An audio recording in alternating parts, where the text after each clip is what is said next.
My name is Catherine Drummond, and I'm from Gingerbread Girl Designs.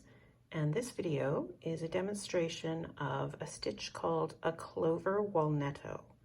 And Walneto stitches are a family of stitches that were developed by the needlework teacher Jean Hilton. And she made them in a variety of shapes and sizes. And they look pretty complicated, but once you get the hang of how they're done, they're actually pretty fun.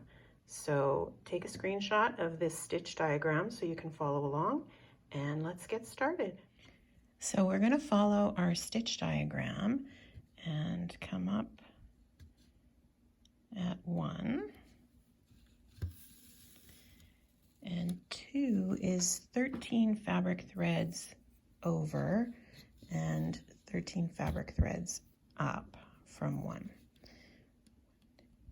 4, 5, 6, 7,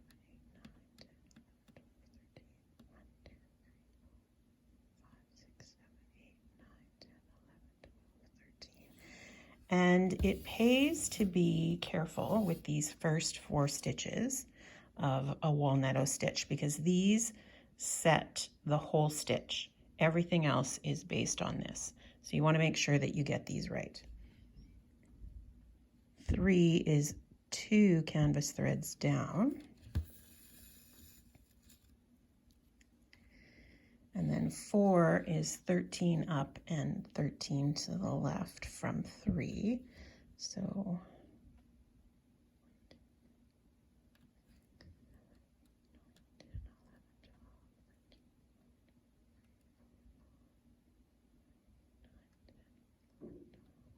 13. And 1 and 4 should line up with each other. So if you run your needle across or down from 4, you should hit 1. So that's an indication that we probably did this correctly. So we're going to come up at 5, which is 2 canvas threads to the right. And we're going to go down at 6. 1, 2, 3, 4,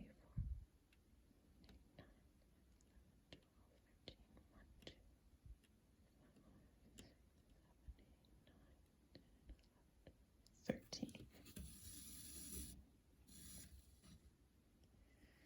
Okay, and 6 should line up with 3. So we'll run across there, and that does line up. So that's good.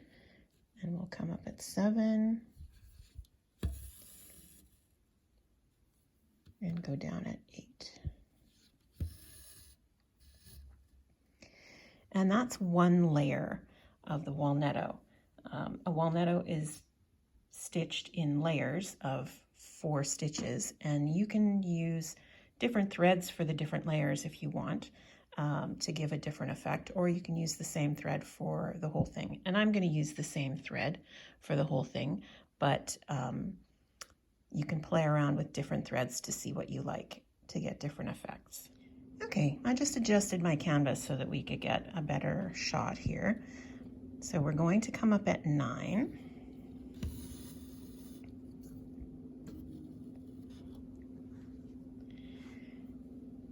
And slide under the stitches on top of the canvas and under the stitches right here by 9.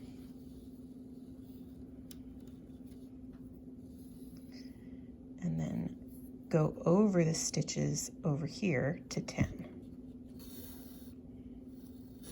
And you'll notice in the stitch diagram that there's an arrow along each side of the stitch, and that is the direction that you should be sliding.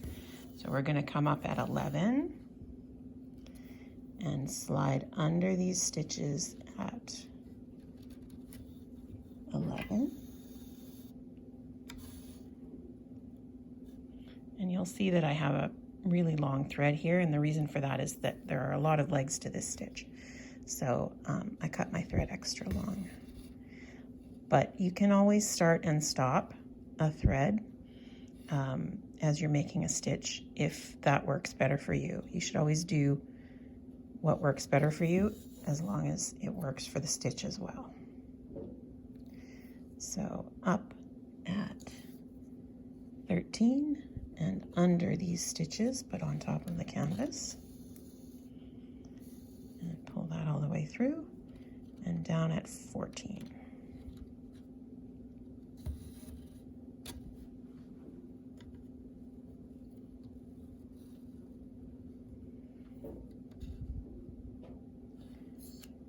Up at 15. Under these stitches here.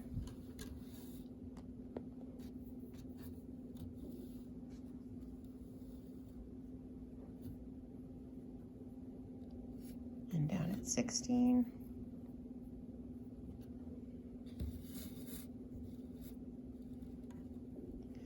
So that's 2 layers of the stitch. And I'm going to continue stitching the layers. There's a 3rd layer stitched, and you can see how the threads on each side twist around each other, and this is what is going to produce the really cool effect of a Walneto stitch. And I'm going to, that was 24 where I went down. Each layer uses 8 numbers on the chart. So I'm going to come up at 25, and you'll see that 25 is 1 canvas thread over and 1 canvas thread up from where the previous layer started.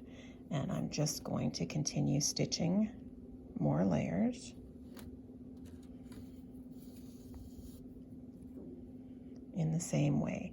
They're all of the layers after the first one are done in the same way. There's my 4th layer done. You can see that the shape is starting to change a little bit, and I'll come up at 33 for the 5th layer. Again, slide under all of those stitches to start the 5th layer and continue around. There's the end of the 5th layer. And it's really starting to take shape now. I used a number 8 pearl cotton on 18 count mono canvas so that you'd be able to see the stitch a little bit better, but if you want more coverage, then you'll want to use a thicker thread, like a number 5 pearl cotton or something of a similar size.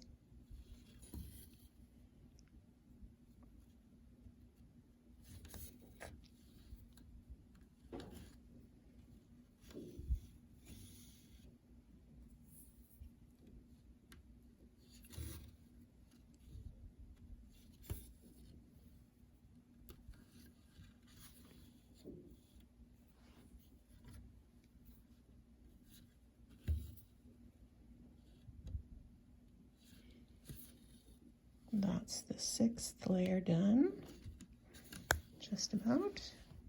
There we go.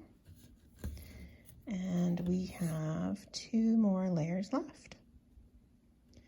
And again, the stitches are going to change direction. This, we went down at 48, so we're going to come up at 49 here. Make sure that you pay attention to the numbering on your chart as you're making the stitch. And this will complete the 7th layer, which is the 2nd last layer. And we'll come up at 57.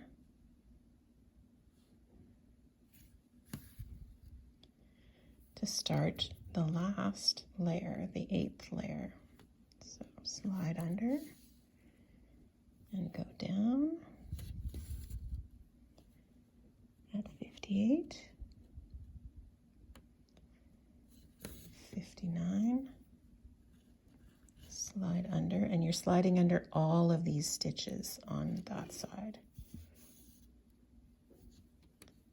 And go down at 60, whoops, there's 60, up at 61,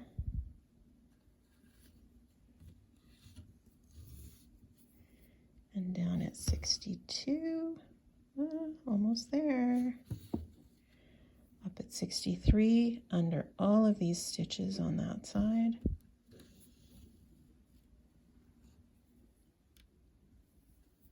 And down at 64. And it's complete. I hope you give Walneto stitches a try because they look really impressive and they're fun to do. Happy stitching!